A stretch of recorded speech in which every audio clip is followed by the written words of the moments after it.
Kami datang kepadamu pada malam hari ini. Kami bersyukur untuk cinta kasih Tuhan bagi kami dan di dalam kehidupan kami. Kami berdoa Tuhan supaya Tuhan yang menolong kami pada waktu kami akan membaca firman-Mu.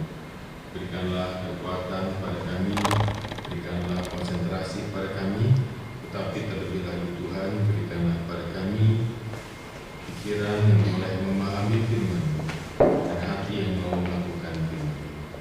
Sertai hamba-Mu dan setiap teman-teman tempat ini. Dalam nama-Mu Tuhan Yesus kami bersyukur, kami berdoa. Amin. Mari kita bersama membaca firman Tuhan dari kitab Maleakhi. Ya, nama saya juga Maleakhi, saudara. Cuma saya pakai C, ini pakai K, gitu ya. Mari kita bersama membaca Maleakhi pasal yang ketiga, ayat yang ke-6 sampai dengan ayat yang ke-12. Maleakhi pasal yang ketiga, ayat yang ke-6 sampai dengan ayatnya yang ke-12. Saya bacakan ya. Demikian firman Tuhan. Bahwasanya aku Tuhan tidak berubah dan kamu Bani Yakub tidak akan lenyap. Sejak zaman nenek moyangmu kamu telah menyimpang dari ketetapan-ketetapanku dan tidak memeliharanya. Kembalilah kepadaku, maka aku akan kembali kepadamu. Firman Tuhan semesta alam. Tetapi kamu berkata, dengan cara bagaimanakah kami harus kembali? Bolehkah manusia menipu Allah? Namun kamu menipu aku. Tetapi kamu berkata, dengan cara bagaimanakah kami menipu engkau? Mengenai persembahan perpuluhan dan persembahan khusus. Kamu telah kena kutuk, tetapi kamu masih menipu aku, ya kamu seluruh bangsa. Bawalah seluruh persembahan perpuluhan itu ke dalam rumah perbendaharaan, supaya ada persediaan makanan di rumahku. Dan ujilah aku firman Tuhan semesta alam. Apakah aku tidak membukakan bagimu tingkap-tingkap langit, dan mencurahkan berkat kepadamu sampai berkelimpahan? Aku akan menghadik bagimu belalang-belalang, supaya jangan dihabisinya hasil tanahmu, dan supaya jangan pohon anggur di padang tidak berbuah bagimu. Firman Tuhan semesta alam. Maka segala bangsa akan menyebut kamu berbahagia, sebab kamu ini akan menjadi negeri kesukaan. Firman Tuhan semesta alam. Saudara, tadi saya katakan temanya susah karena memang berbicara soal uang adalah bukan hal yang mudah. Nah, saya belajar daripada seorang hamba Tuhan yang bernama Bapak Joel Hunter. Satu kali saya berbakti di gerejanya keren, saudara, di kota Orlando. Ini saya ada kasih foto saudara, karena yang menarik saudara di gereja itu adalah bahwa pada waktu saudara memberikan persembahan, saudara memberikannya di mesin yang namanya giving kiosk. Nah, ini gambar kelihatan nggak? Kayak mesin ATM, saudara. Ya, kelihatan ya. Jadi kalau di gereja itu saudara ada beberapa tempat yang boleh pakai uang cash, boleh ada amplopnya, tetapi ada giving kiosk. Gereja ini saudara adalah gereja yang besar, jemaatnya ribuan. Ya, kebaktiannya beberapa kali, ya, jadi satu kali kebaktian bisa lebih dari 1.000, ya, bahkan uang kebaktiannya kalau saya kira-kira bisa 2.000 orangan satu kali datang berbakti di gereja itu. Jadi saudara, Bapak Joel Hunter satu kali berkhotbah, dia mengatakan, saya nggak pernah khotbah soal uang. Wah, saudara, saya agak kagum. Kagumnya kenapa, saudara? Gerejanya begitu besar, tetapi ternyata selama ini dia tidak pernah berbicara soal uang. Sampai satu kali, saudara, majelisnya meminta dia untuk berbicara soal uang. Jadi katakan dia bergumul, gitu ya, karena dia ternyata, saudara, baru kali ini diminta untuk memberikan khotbah tentang uang. Memang saudara dia jujur mengatakan persembahannya turun, tapi saya diminta ini bukan karena persembahan turun, Pak Andri, ya. Bukan ya. Jadi bukan saudara ya, jadi nggak ada korelasinya. Bukan. Ya, pada waktu itu dia katakan persembahan telur dan kemudian majelisnya minta dia untuk berbicara soal uang. Dan dia berkumpul, kemudian dia mengatakan setelah dia merenungkan, ya sebetulnya memang pengajaran tentang uang adalah suatu hal yang penting. Karena apa, saudara? Karena uang itu sebetulnya adalah sikap hidup kita. Ya, saudara, semua manusia membutuhkan uang. Semua manusia memakai uang. Saya percaya di sini semua saudara tahu apa itu uang. Dan sebetulnya pada waktu kita memikirkan soal uang, kita itu mencoba melihat akan prioritas hidup kita, ya, sikap hidup kita. Bagaimana ukuran kita terhadap Tuhan, kesetiaan kita terhadap Tuhan itu sebetulnya juga diukur, dilihat oleh bagaimana sikap kita terhadap uang. Nah, seringkali saudara, manusia itu tidak memiliki hati yang puas. Jadi saudara, pada waktu saudara mulai karir saudara, mungkin saudara mendapatkan uang, di sana saudara kemudian mulai diperhadapkan karir atau gereja. Nah, tadi saudara, ya kita mendengar kisah ada beberapa orang senior yang senior, kayaknya bukan senior banget sih ya, kira-kira mungkin tengah-tengah 30-40 tahun gitu ya. Ya, mereka yang ternyata saudara tidak lagi memprioritaskan Tuhan. Kenapa? Sebetulnya banyak sekali saudara orang pada waktu dia memulai karirnya, kemudian mulai jabatan yang makin tinggi, dia mendapatkan pengakuan, dia mendapatkan uang yang lebih banyak lagi, prioritas hidupnya menjadi berubah. Kenapa? Karena karir itu uang yang dapat itu lebih penting. Nah, itu saudara, uang itu penting karena itu merupakan satu sikap hidup.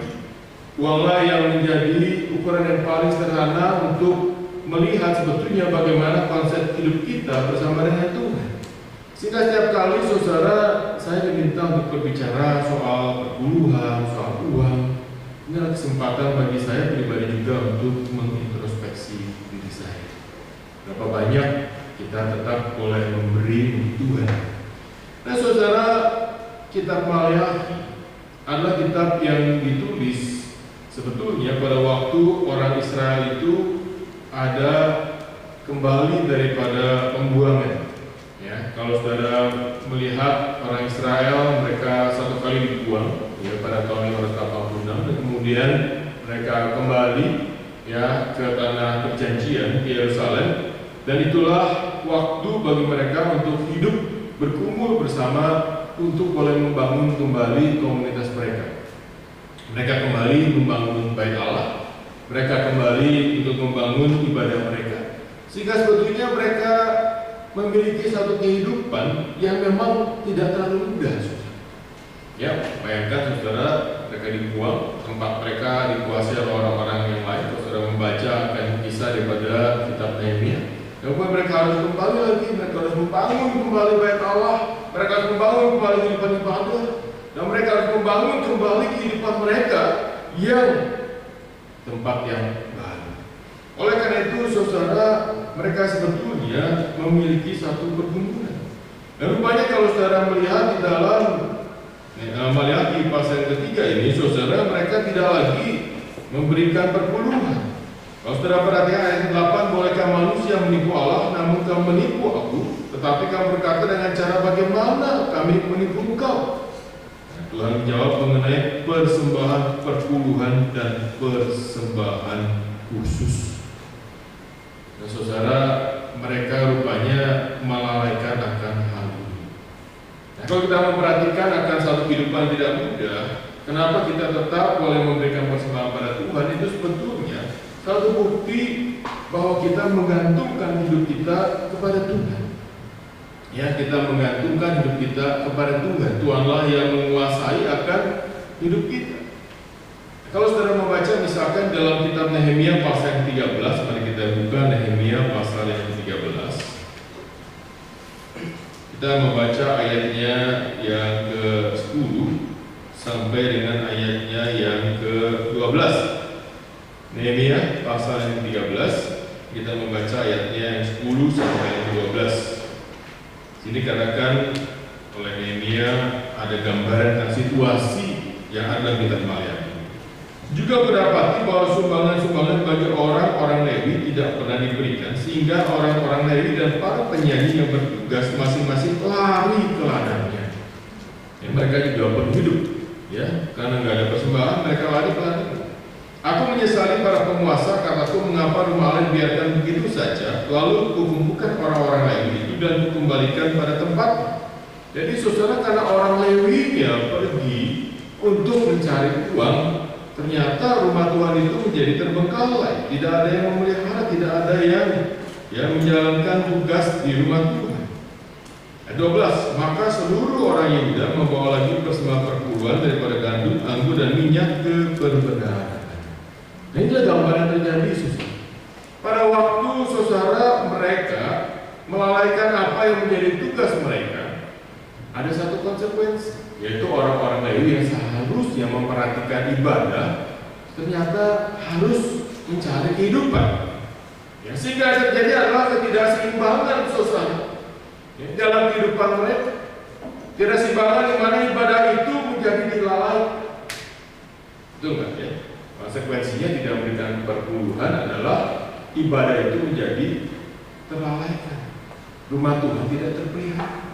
Oleh karena itu, saudara, Nabi Maliaki kemudian menegur mereka. Kamu ketakutan ayat 9 karena kamu menipu aku. Bawalah persembahan, bawa ayat 10. Bawa seluruh persembahan perpuluhan itu ke dalam rumah perbendaharaan supaya ada persediaan makanan di rumah. Dan ujilah aku, firman Tuhan semesta alam, apakah aku tidak membukakan bagimu tingkap-tingkap langit dan mencurahkan berkat kepadamu sampai berkelimpahan.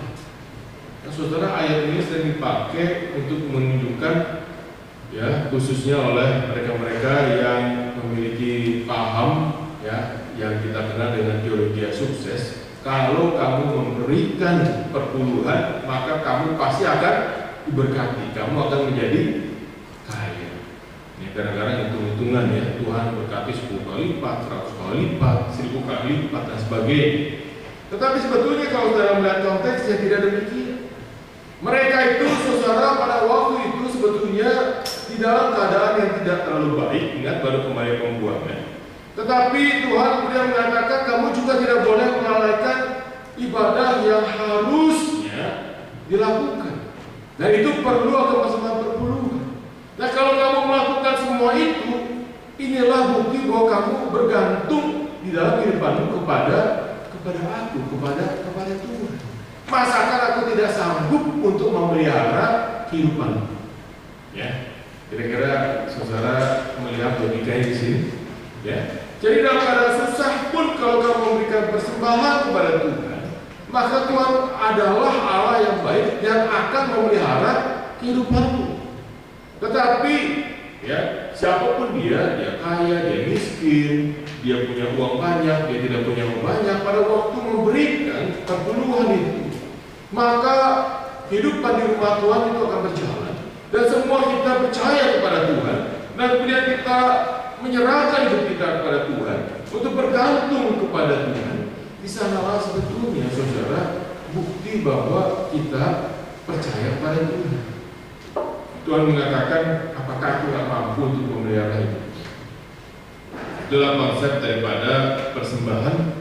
Itulah konsep daripada kita memberikan persepuluhan kepada Tuhan.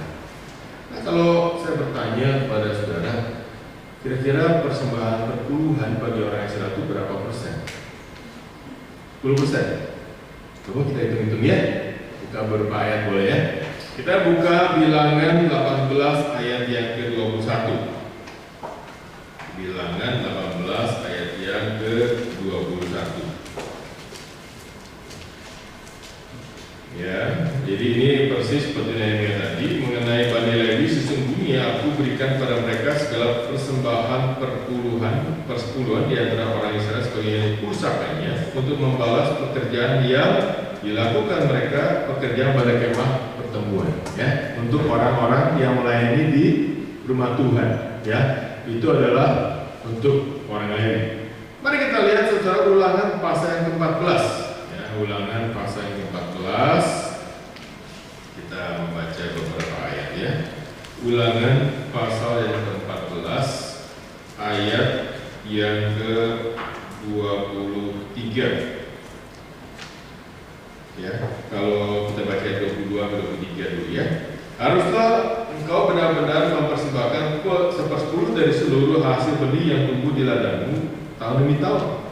Di hadapan Tuhan Allahmu di tempat yang dipilihnya untuk membuat namanya diam di sana, haruslah engkau memakan persembahan perpuluhan dari gandummu, dari anggurmu dan minyakmu, ataupun dari anak-anak sulung lembu sapimu dan kambing dombamu, supaya engkau belajar untuk selalu takut akan Tuhan Allahmu. Siapa yang makan persembahan perpuluhan ini, saudara? Coba lihat lagi. Orang Lewi kan? Atau orang yang membawa persembahan? Di tempat yang dipilihnya, ya, ini memang kita Ulangan menuju kepada nanti bait Allah, saudara. Tapi saya katakan, ya, membawa persembahan perpuluhan, dan haruslah engkau memakan persembahan perpuluhan dari gandummu, dari anggurmu, dari minyakmu, ataupun dari anak sulung lembu sapimu dan kambing dombamu, supaya engkau belajar untuk selalu takut akan Tuhan Allahmu. Siapa yang makan? Yang bawa persembahan perpuluhan, betul ya? Ya, jadi perpuluhan untuk apa? Nah, ini adalah perpuluhan untuk festival, saudara, untuk festival. Nah, tadi 10% untuk orang Lewi ya. Ini 10% lagi untuk festival atau hari-hari raya, saudara ya. Ya, kita merayakan hari raya itu supaya kita diingatkan kembali pada peristiwa-peristiwa dalam kehidupan kita di mana Tuhan itu berkarya ya secara luar biasa. Ya, Natal, Tuhan Yesus datang misalkan ya, Paskah, Tuhan Yesus bangkit, Jumat Agung, kematian Tuhan Yesus, hari raya. Makanya saya juga datang untuk beribadah bersama di hari-hari raya. Jadi 10% buat orang Lewi, 10% buat festival. Kita baca ayat 28-29. Pada akhir 3 tahun, jadi setiap 3 tahun, engkau harus mengeluarkan segala persembahan 10 dari hasil tanahmu dalam tahun itu dan menaruhnya dalam kotamu. Maka orang Lewi karena tidak mendapat bagian milik pusaka bersama engkau, dan orang asing, anak yatim, dan janda yang di dalam tempatmu akan datang makan dan menjadi kenyang, supaya Tuhan Allahmu memberkati engkau dalam segala usaha yang dikerjakan tanganmu. Ya, ini untuk orang Lewi yang tinggal di daerah-daerah, kemudian orang asing, anak yatim, janda di dalam tempatmu akan datang makan dan menjadi kenyang, supaya Tuhan Allahmu memberkati engkau di dalam segala usaha yang dikerjakan oleh tangan. Ini berapa persen saudara? 10% setiap 3 tahun. Ya, itu banyak ya. 10 tambah 10 tambah 0,333 gitu ya. Jadi 3,333 ya. Jadi 23/3 saudara ya. Memang ini dikatakan oleh seorang sejarawan Yahudi yang bernama Yosefus ya. Jadi selain daripada 2 perpuluhan yang telah diberitahukan kepadamu setiap tahun harus kau bayar, 1 untuk orang Lewi, 1 untuk tadi untuk festival. Kamu harus memberikan 1 kali persembahan perpuluhan ya, a third every third year. Jadi ya sepertiga lagi ya, karena 3 tahun sekali untuk didistribusikan kepada ya orang-orang yang berkekurangan seperti janda-janda dan anak-anak yatim ya. Banyak juga saudara ternyata ya, perpuluhan itu bukan hanya 10%, tapi kita cuma mengenal 10%. Gimana Pak Andri kalau kita galakan 23/3% perpuluhan? Hah? Boleh? Tapi diingatkan di dalam penyelaman saudara. Wah, bahaya juga nih, seperti aja deh kalau gitu. Majelisnya mungkin senang gitu ya. Jumlahnya lama-lama tambah berkurang. Nah saudara, kalau kita masuk di dalam perjanjian baru saudara, ya seringkali kita tidak mendengar kata perpuluhan, betul ya? Ya. Tuhan Yesus saudara memang tidak mengajar secara langsung tentang perpuluhan. Yang ada saudara adalah kalau saudara perhatikan dalam Matius 23 ayatnya yang ke-23. Ya. Matius 23 ayatnya yang ke-23. Yang dikatakan di sana adalah celakalah kamu hai ahli Taurat orang Farisi, hai kamu orang-orang munafik, sebab persepuluhan dari selasih, ada semanis dan cinta kamu bayar, tetapi yang terpenting dari hukum Taurat kamu abaikan, yaitu keadilan, belas kasihan dan kesetiaan, yang satu harus dilakukan dan yang lain jangan diabaikan. Nah saudara, Tuhan Yesus benar guru orang Farisi, mereka ketat sekali. Saudara, jintan ada semanis itu adalah sebetulnya bumbu-bumbu gitu ya, rempah-rempah saudara ya. Bijinya dihitung saudara ya. Kurang kerjaan orang Farisi ya. Ya, mungkin ini sebetulnya ada perbola bahwa mereka ketat sekali di dalam menghitung setiap persepuluhan kamu bayar. Tetapi kamu mengabaikan keadilan dan belas kasihan dan kesetiaan, yang satu harus dilakukan dan yang lain jangan diabaikan. Apakah saudara Tuhan Yesus tidak melihat perpuluhan itu penting? Saudara, Tuhan Yesus memang tidak mengajarkannya, tetapi bukan karena itu mungkin tidak ada, tidak lakukan, ini menunjukkan itu masih dilakukan. Tetapi Tuhan Yesus mengajak kita kepada satu prinsip yang lebih besar daripada di dalam pelaksanaan hukum daripada Tuhan itu ada ketidakseimbangan. Ya, perpuluhan harus dilakukan, ya. Tetapi juga hal-hal yang lain di dalam kehidupan, karena orang Farisi ternyata ya melakukan banyak penipuan, ya. Katanya menelan rumah janda-janda. Apa artinya menelan rumah janda-janda? Jadi janda itu sebetulnya saudara, tadi kan kita sudah lihat harus dibantu dengan perpuluhan juga. Ya, rupanya itu tidak dilakukan karena itu istilahnya menelan rumah janda-janda. Yesus mengatakan kamu seperti kuburan yang luarnya gelambir putih, dalamnya tulang belulang. Kelihatannya salah tetapi tidak salah. Nah berarti saudara, yang Tuhan inginkan adalah supaya di dalam kehidupan kita sebetulnya kita memiliki satu keseimbangan dalam apa yang kita lakukan. Kita mulai memberikan pada Tuhan, puji Tuhan. Kita mulai melakukan, memberikan persepuluhan dengan ketat, puji Tuhan. Tetapi Tuhan melihat lebih kepada bukan apa yang kita berikan, tetapi kepada hati yang memberi.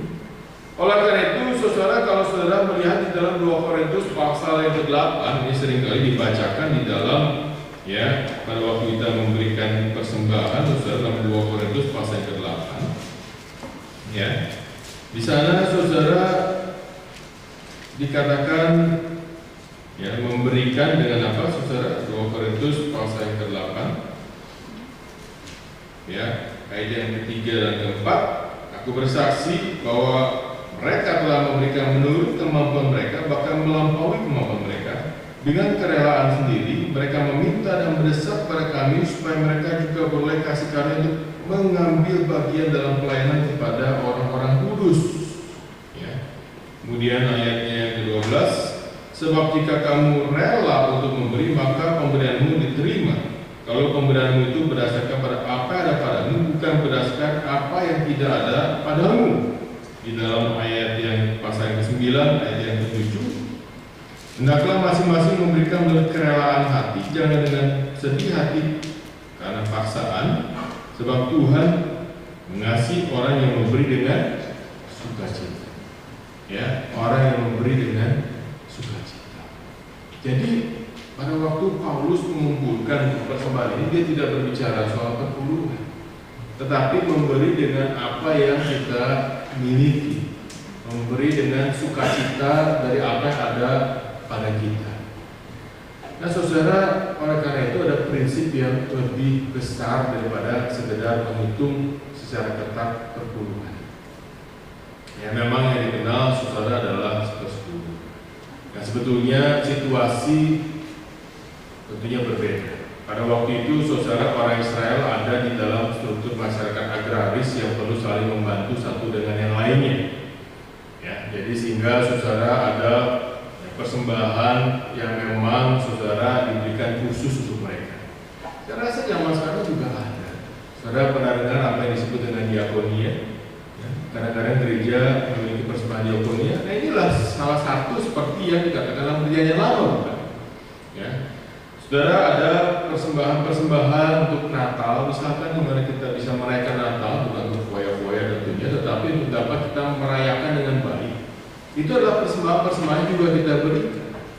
Ada kalanya saudara pada waktu gereja membutuhkan gedung untuk beribadah, saudara kita juga membutuhkan uang untuk memberikan persembahan gedung. Tadi saudara yang dikisahkan tadi adalah bagaimana mereka mengumpulkan uang untuk membeli mobil untuk tujuan pelayanan. Jadi sebetulnya di dalam kehidupan kita sekarang pun begitu banyak macam saudara persembahan yang dapat kita lakukan. Nah, dalam situasi dan konteks yang berbeda, sebetulnya saudara kita melihat apa sebetulnya yang terbaik yang harus kita berikan kepada Tuhan. Saudara, ukurannya tetap adalah persentase menurut saya. Ya, itu adalah sesuatu yang adil. Tetapi kadang-kadang hati kita tidak mau, saudara. Pada waktu kita berpenghasilan 1 juta, kita memberikan persembahan ke bulan berapa kurang lebih? 100.000. Oke dong ya? 100.000. Pada waktu saudara penghasilan 10 juta 1 bulan, saudara kasih berapa?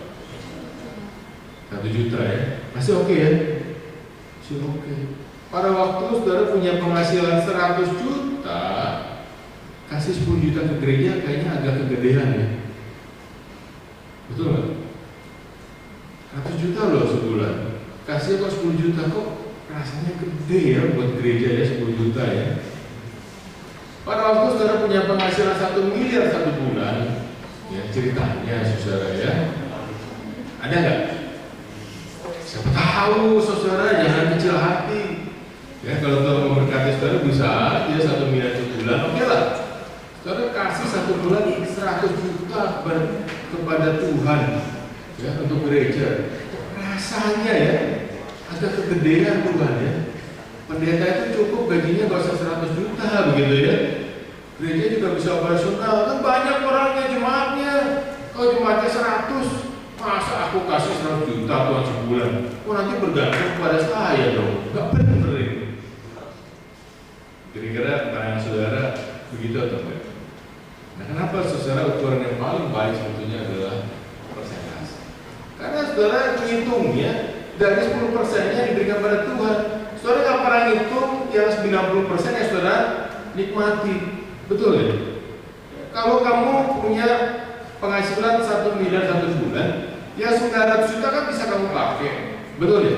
Tetapi ada masalah saudara di sini. Masalahnya apa?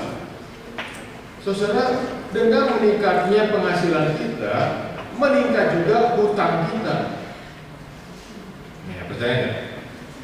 Ya, saudara penghasilan bertambah, kreditan saudara bertambah kan? Ya, dulu saudara penghasilannya sedikit, paling kredit motor, minta motor sama Tuhan supaya bisa ke gereja, bisa pelayanan, gitu ya. Makin saudara diberkati Tuhan, kreditannya makin besar kan? Motor terus apa? Mobil, terus apa? Rumah, terus apa lagi? Pesawat gitu. Siapa tahu, saudara. Biasanya kan meningkat ya, dari motor, rumah, pesawat, gitu ya, villa, saudara, ya, liburan ke luar negeri, gitu kan? Ya, saudara, percaya atau enggak itu yang disebut dengan toys. Toysnya orang besar itu bukan toys mainan kecil-kecilan lagi, yang namanya toys itu kapal pesiar, gitu ya, pesawat, mobil balap, saudara ya. Nah itu adalah yang disebut dengan toys, itu mainannya orang-orang berduit gitu ya. Tapi saudara perhatikan nggak bahwa dengan bertambahnya sebetulnya penghasilan berkat Tuhan, saudara, beban hidup saudara bukan makin ringan tapi makin besar. Ya, dulu saudara rumah 2 kamar cukup. Sekarang rumah 3 kamar kelihatannya kecil gitu ya. Rumah itu harus 5 kamar. Kalau bisa 1 tingkat 1 kamar saudara. Memang kos-kosan. Tapi saudara, maksud saya adalah coba saudara perhatikan dari sekarang pada waktu kita muda. Saudara coba berhitung. Ya, coba saudara perhatikan orang-orang eksekutif yang memang katakanlah mereka berpenghasilan besar atau pedagang-pedagang yang besar. Pada waktu punya uang banyak, saudara, akhirnya pengeluarannya juga menjadi super banyak. Nah, ini adalah satu sikap hati. Perhatikan saudara, ini sikap hati. Sehingga pada waktu kebutuhan itu makin besar, makin banyak, saudara punya anak satu, punya anak dua, ya, punya anak 7, saudara. Yang ketawa, saudara, karena kemarin ada seorang dosen yang datang mengajar di saat, saudara, ya, kemudian anaknya berapa?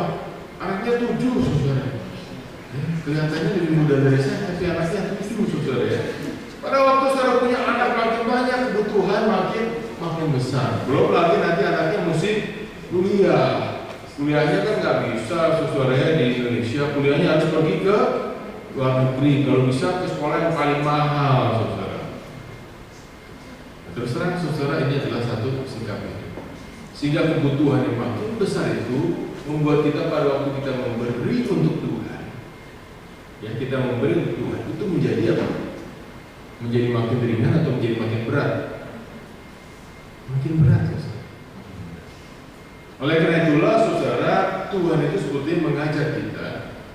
Yang satu paham yaitu bahwa pada waktu kita memberi untuk Tuhan, itu kita menggantungkan hidup kita kepada Tuhan. Kita percaya bahwa Tuhan itu yang memelihara kita. Satu contoh lagi, saudara, kalau saudara mau membuka Alkitab bersama saya, adalah Markus pasal yang ke-12.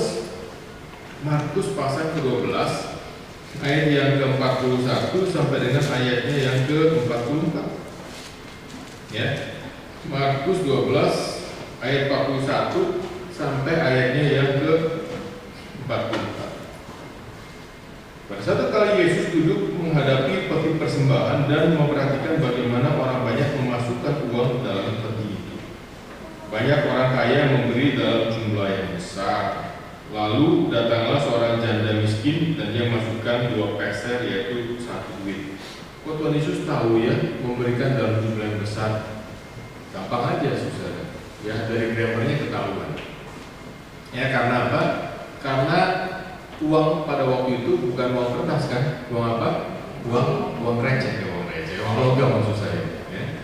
Jadi pada waktu masuk dalam tempat persembahan, saudara, ya, kalau yang bunyinya putar, banyak atau sedikit?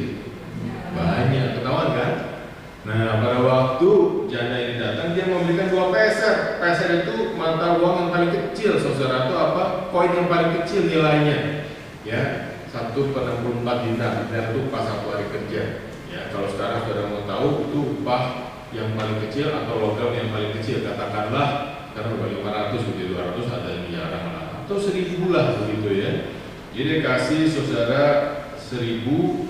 Ya, tetapi dia punya 2 pecahan 500. Karena itu dikatakan yang masukkan 2 peser, yaitu 1 duit. Pertanyaan saya, saudara, kenapa nih ya? Kenapa 2 peser yaitu 1 duit? Nggak ngomongin aja, dia memberikan 1 duit.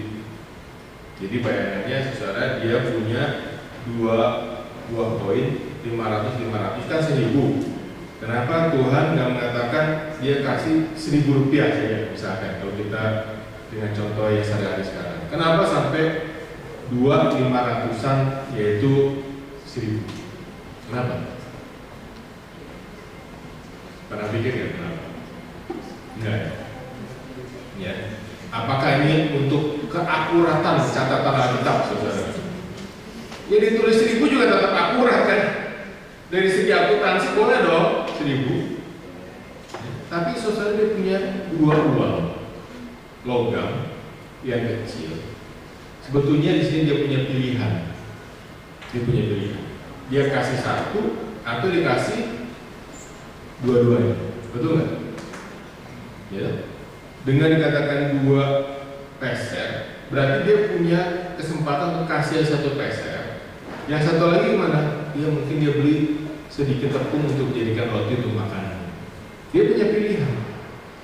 Janda ini punya pilihan. Janda ini janda miskin loh, ya. Miskin, ya.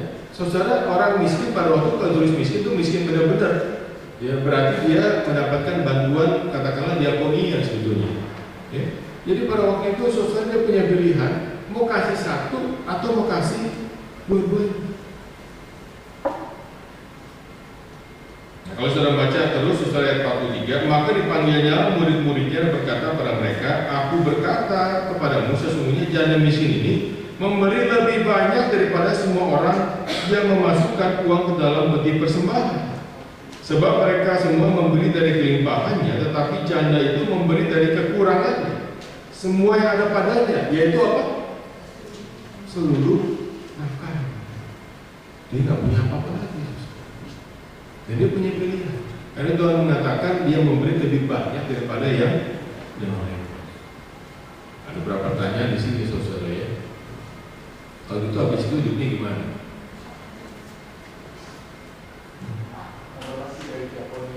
Nah, apa? Dikasih diakonia itu karena seharusnya dia mendapatkan berkat lagi daripada diakonia. Tapi pada waktu dia memberikan dia dapat belum? Belum. Karena itu harus katakan. Ada orang yang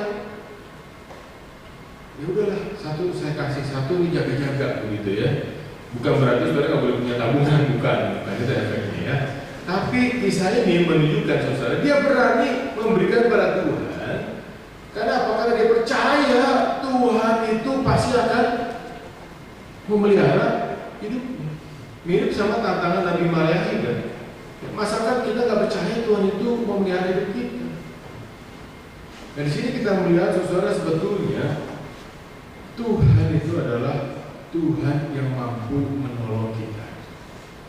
Karena itu uang itu berkaitan dengan sikap hidup kita.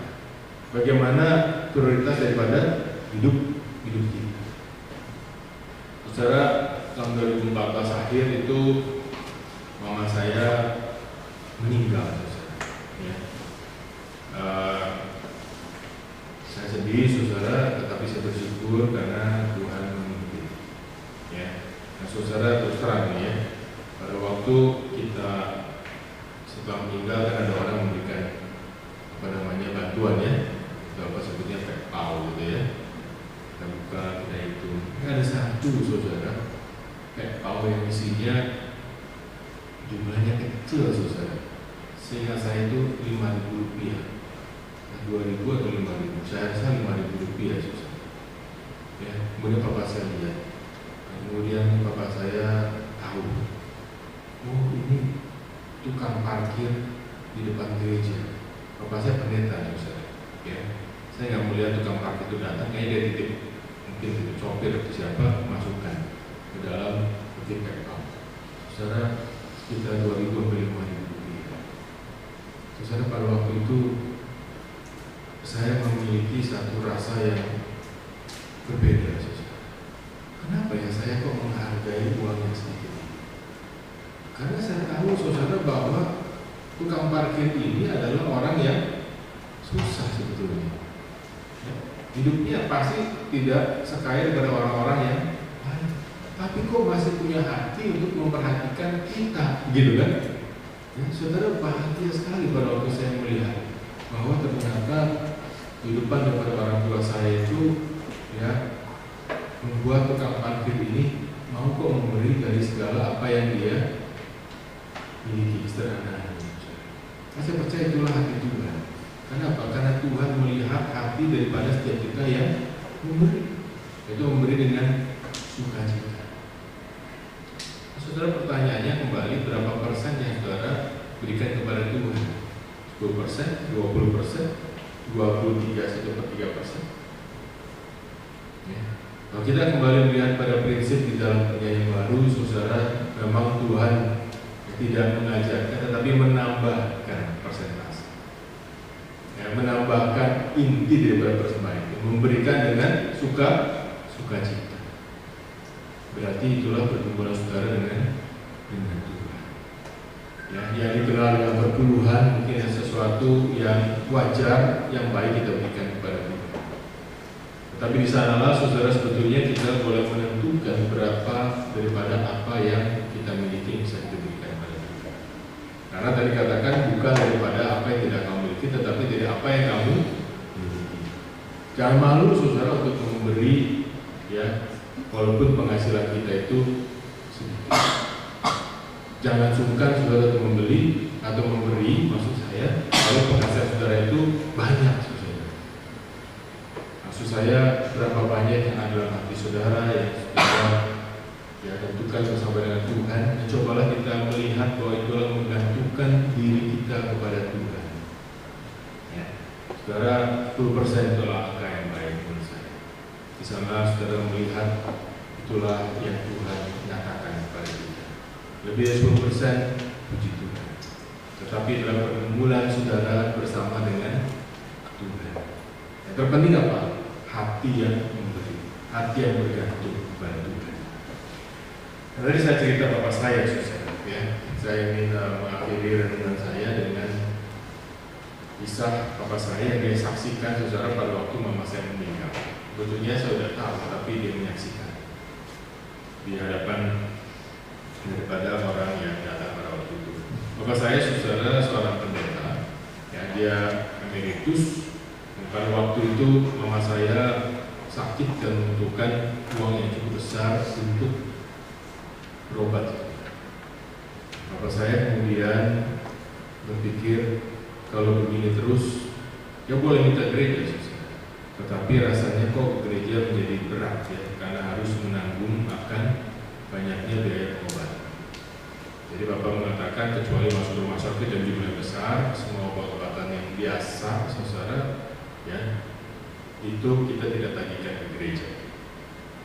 Ya, bukan nggak boleh tagihkan ke gereja, boleh, saudara. Ya. Bahkan kalau saya bersaksi pada waktu saya masuk rumah sakit pun akhirnya Tuhan tutup. Ya. Nah, Bapak saya mengatakan begini, saudara. Ya. Kita coba dengan uang kita, saya yakin kita bisa. Tetapi ada satu hal yang menarik, saudara. Setiap kali saudara pada waktu mama saya butuh uang untuk berobat, saudara, tahu ada orang yang datang kasih uang, saudara. Ini pendeta, saudara. Nggak pernah sih, ini nggak pernah minta, saudara. Bapak saya kalau dapat uang telepon, butuh 2 juta. Kenapa ya ada orang kirim 2 juta? Butuh lebih besar, ada orang kirim lebih besar lagi. Cukup, selalu cukup dan selalu cukup. Dan akhirnya saudara kita melihat bahwa sampai mama saya meninggal itu bapak saya menyaksikan ya, bahwa Tuhan itu cukup. Sekarang pun demikian. Ternyata saudara, saya memperhatikan, saya mempelajari pelajaran iman juga buat saya, saudara. Itu pada waktu kita belajar untuk menggantungkan hidup kita kepada Tuhan. Tuhan itu memelihara kita. Tapi kalau kita tidak pernah belajar menggantungkan hidup kita kepada Tuhan, saudara tidak akan pernah merasakan berkat anugerah Tuhan. Saya ulangi ya, kalau saya tidak pernah mencoba untuk melihat bagaimana Tuhan memelihara, ya, mencoba melihat, ya, saya serahkan pada Tuhan, saya melakukan ini semua, kita tidak akan pernah merasakan pimpinan Tuhan. Setiap kita mungkin pergumulannya berbeda, gitu. Nggak seperti bapak saya mungkin ya, masing-masing berbeda. Tetapi cobalah kita melihat bahwa pada waktu kita memberikan persembahan kita kepada Tuhan, di sana sebetulnya kita menggantungkan hidup kita pada Tuhan. Kita percaya bahwa Tuhan akan memelihara hidup. Hanya dari saya yang sampaikan adalah uang kita adalah sikap hidup kita. Oleh karena itu, saudara, bijaksanalah di dalam mengelola keuangan. Pada waktu kita memberikan persembahan perpuluhan, mulailah daripada saudara ya masih pemuda dalam memberikan penghasilan baik dari uang jajan sampai nanti pada waktu saudara diberkati Tuhan.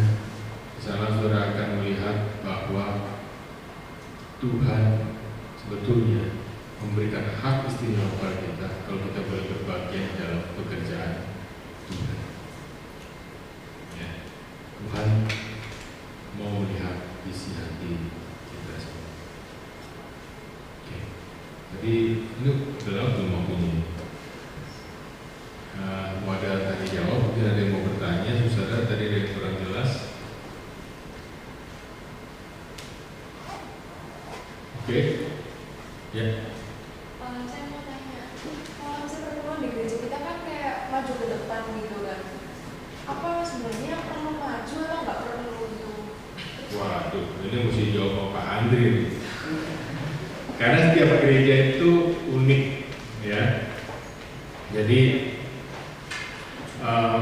ini mungkin saya jawab secara umum gitu ya. Boleh maju, boleh enggak. Transfer juga boleh Pak Andri ya? Boleh.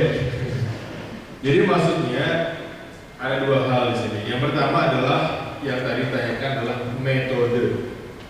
Metode bagaimana memberikan persepuluhan. Setiap gereja tentunya berbeda, ya. Tetapi hal yang penting sekali lagi adalah sikap hati kita. Karena maju itu menimbulkan satu efek sebetulnya untuk mengingatkan yang lain, ya. Tetapi juga bisa menjadikan orang lain, ya, karena terpaksa memberikan, betul tidak? Ya, kita tidak pernah tahu, ya. Tapi saya percaya bahwa tujuannya adalah untuk mengingatkan. Karena itu saudara tetap kepada esensinya ialah bagaimana hati kita di hadapan Tuhan, ya. Boleh memberikan dengan maju, boleh, itu satu simbolis dan diingatkan, ya, setiap bulan kita memberi, ya. Dan itu ada baiknya, walaupun juga tentunya ada dampak yang lain daripada itu. Tetapi kita, menurut saya, ya, memelihara diri kita sendiri. Ya, jangan kita melihat, oh nanti situ, sini, nggak perlu, ya. Kita, kalau kita mau memberi, kita memberi. Jangan ragu-ragu untuk memberi, ya. Karena itu adalah keluar daripada hati kita sebetulnya, ya. Jadi boleh saja maju, boleh saja transfer tiap bulan. Pada waktu maju, boleh transfer. Yang mana yang memang convenient, ya. Kalau penghasilan 100 juta kan bawahnya repot, ya, kotaknya nggak masuk tuh. Ya. Terus kelamaan di situ, yang belakang antri kan. Bayangin tuh 100 juta itu masuk semua gitu kan. Kalau uang cash, ya hati-hati dirampok juga kan. Maksud saya saudara bisa cek, bisa apa. Ya metode itu banyak cara saudara, ya. Yang dilakukan adalah satu simbolisasi bahwa kita memberikan untuk Tuhan, ya. Atau BKT mau pakai tadi ya, giving kios itu ya. Nah, saudara giving kios itu saudara set kartunya, kemudian saudara ada pertanyaan mau memberi untuk persembahan apa, tulis itu berapa jumlahnya. Bisa nggak gitu? Bisa aja kalau ya. Siapa tahu saudara satu-satunya gereja Indonesia pelopor daripada giving kios saudara, ya. Ya, saya sih merasa oke-oke aja gitu ya. Bagi saya metode adalah sesuatu yang unik dalam setiap gereja. Ada gereja nggak pernah mengedarkan kantong persembahan, ya. Saudara taruh di kotak setelah saudara selesai daripada gereja. Ada yang pakai amplop, ya. Kalau di Amerika saudara pakai piring, persembahan saudara itu pakai piring, ya. Piringnya diadarin, taruh di atasnya. Ya, mau kasih uang berapa, sebelah saudara juga akan lihat, taruh aja semua di piring situ. Ya, di Indonesia saudara kantong persembahan makin lama atasnya makin kecil saudara, ya. Kenapa? Karena bisa masukin, nggak bisa narik saudara, ya. Makin lama makin kecil, makin lama makin kecil gitu ya.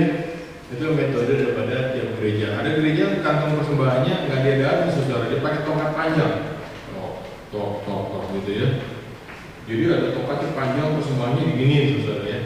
Saya pernah ke gereja begitu. Saya pernah satu gereja, nah ini cerita persembahan saudara, ya.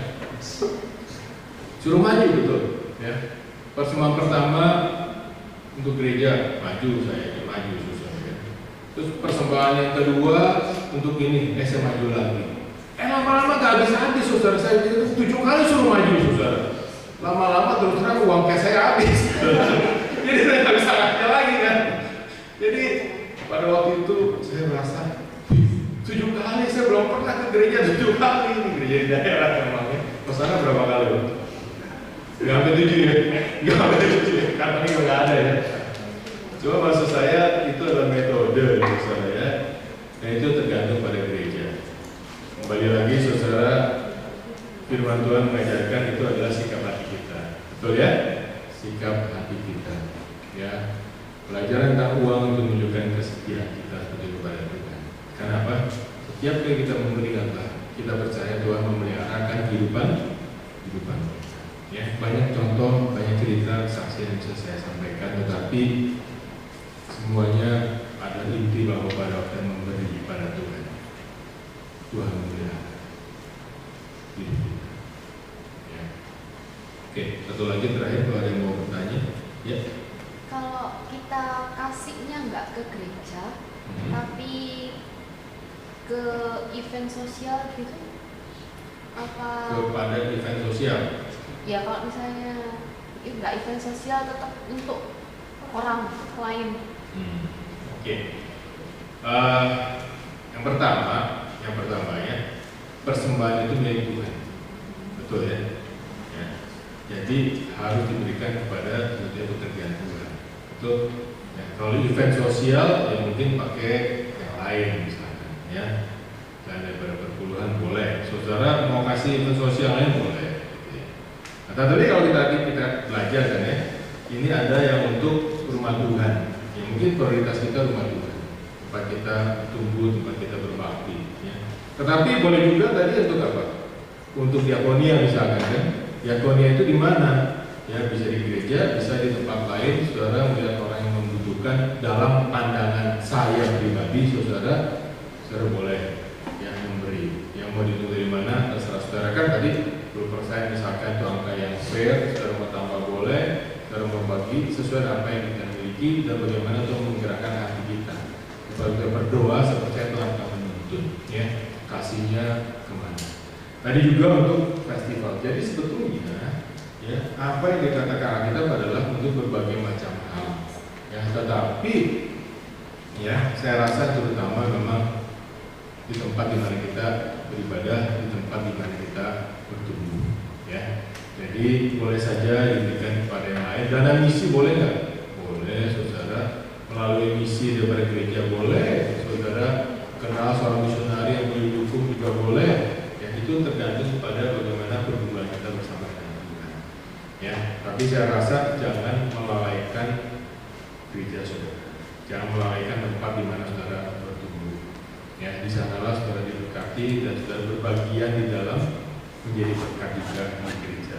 Ya, jadi buat saya memang terutama di gereja, tetapi di tempat lain pun saudara boleh saja memberi.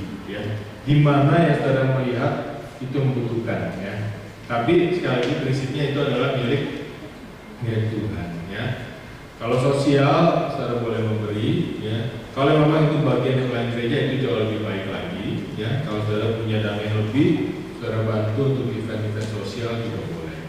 Ya, dan saya rasa satu hal yang sering kali ya dilalaikan oleh gereja-gereja, ya khususnya gereja-gereja, saya mengatakan gereja-gereja Tionghoa misalkan atau gereja-gereja Injili adalah bagaimana membantu orang-orang yang berkesusahan.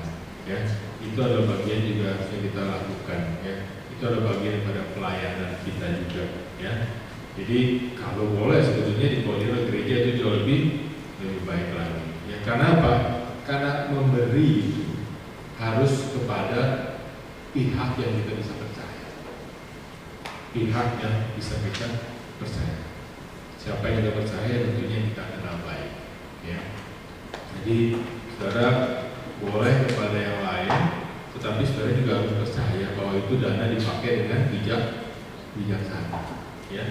Jadi jangan pikir, oh itu gerejanya udah besar, nggak perlu lagi. Enggak, saudara, itu adalah bagian daripada kita. Ya. Atau misalkan kita, oh lembaga itu besar, nggak boleh disokong lagi. Enggak juga, saudara ya. Itu kan uang Tuhan kan, kita berbagian. Ya, kalau lembaga itu bisa dipercaya, benar-benar melakukan pelayanan yang baik, ya saudara boleh. Oh, ada lagi, banyak juga nih. Berhubungan sama ini tadi, kalau misalnya gerejanya tambah besar, ada beberapa gereja yang memang pendetanya kaya dan banyak yang dari luar itu sinis terhadap apa ya, loh kok ini pendetanya yang tambah kaya, menyikapinya bagaimana? Oke, saya jawab dengan cerita ya. Ini lucu juga saudara. Kita bapak saya operasi katarak saudara. Ya. Terus sama dokternya dia tahu pendeta saudara, kemudian sebetulnya maunya ongkos dokternya dia kasih gratis gitu. Ya rumah sakit harus bayar kan, ongkos dokter gratis. Terus dia tanya saya, nggak apa-apa saya sebutin angkanya ya. Kemarin bayar berapa? Ya setelah kontrol lagi kan, saya yang bagian bayar saudara ya. Kemarin bayar berapa? Saya bilang bayar 9 juta. Loh kok 9 juta katanya? Bukannya harusnya 6 juta. Loh dok, kan dokter kasih diskon 50%. 50% saudara. Terus dia bilang, kenapa saya tanya? Karena kalau kamu bayar cash itu kadang-kadang ditulisnya beda dengan yang diterima gitu. Makanya saya cek. Iya kata susternya, cek bagian administrasi kasir itu beda sama dokternya, ya bisa diakalin sana. Jadi dia selalu cek gitu. Ya. Terus si dokter bilang, kok cuma 50%? Iya kata susternya, dokter yang tulis sendiri di komputer 50% gitu. Jadi bayar 3 juta misalnya. Si dokternya ngomong begini suster. Iya sebetulnya saya mau kasih bapak 100% diskon jadi masuk bayar. Saya itu 50% tuh Pak ya untuk gereja-gereja pendeta-pendeta kaya itu Pak, gereja-gereja yang lain. Kalau nggak dikasih diskon kayaknya nggak enak, ya. Tapi kalau dikasih gratis dia kaya Pak. Jadi saya juga nggak mau kasih gratis. Nah kira-kira mirip dengan yang kamu katakan kan. Ada banyak gereja yang pendetanya kaya luar biasa, saudara ya. Yang herannya kadang-kadang jemaatnya miskin luar biasa. Saya nggak bohong saudara ya. Banyak ya gereja yang pendetanya kayak luar biasa, tapi jemaatnya miskin luar biasa. Ya. Ini kembali pada sikap kita. Ya. Gereja yang makin besar harusnya melayani semakin banyak. Gereja yang semakin besar, saudara harusnya tidak membangun monumen.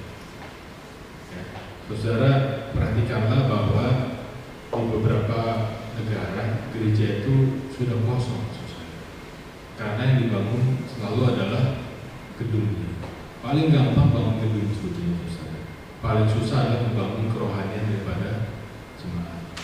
Ya, saya rasa itu kembali pada prioritas. Ya, gereja makin besar harus melayani makin banyak. Tuhan percayakan banyak, Tuhan juga mengharapkan banyak. Ya, sehingga saudara, ya setiap kita juga diberkati dan memberkati. Ya.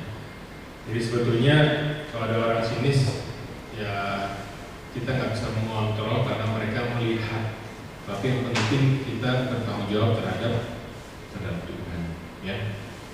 Jadi saya percaya bahwa gereja di mana sudah bertumbuh, sudah berkembang, adalah gereja yang bertanggung jawab. Ya, karena itu jangan ragu-ragu. Saya nggak disuruh Pak Andri, saya percaya saudara yang ragu-ragu. Ya, jadi kalau saudara memberilah. Ya. Tetapi sekali lagi kita tidak bisa melihat daripada kacamata orang lain. Ya, karena banyak hal yang sebetulnya di luar kemampuan kita untuk mengubah. Yang bisa kita ubah, kita ubah. Ya. Oke, terima kasih banyak saudara. Ya, saya harapkan saudara memiliki konsep yang tepat mengenai persembahan, termasuk persembahan berpuluhan, ya. Berapa persen sekali lagi mungkin angka fair 10%, tetapi kalau saudara mau memberi lebih boleh, tetapi semua itu tergantung pada apa yang menjadi pergumulan saudara bersama dengan Tuhan, ya. Karena di sanalah kita melihat, kita percaya kalau kita memberi Tuhan pun akan memberkati kita, ya. Nggak tentu jadi orang kaya saudara ya. Tapi yang penting adalah menjadi orang yang berbahagia dan diberkati oleh Tuhan. Mari kita berdoa. Bapa dalam surga, kami datang kepadamu, kami bersyukur untuk terima kasih Tuhan bagi kehidupan kami. Kami percaya Tuhan bahwa apa yang Tuhan berikan kepada kami itu adalah satu berkat yang daripada-Mu. Apa yang kami berikan kepadamu adalah bukti di mana kami boleh percaya akan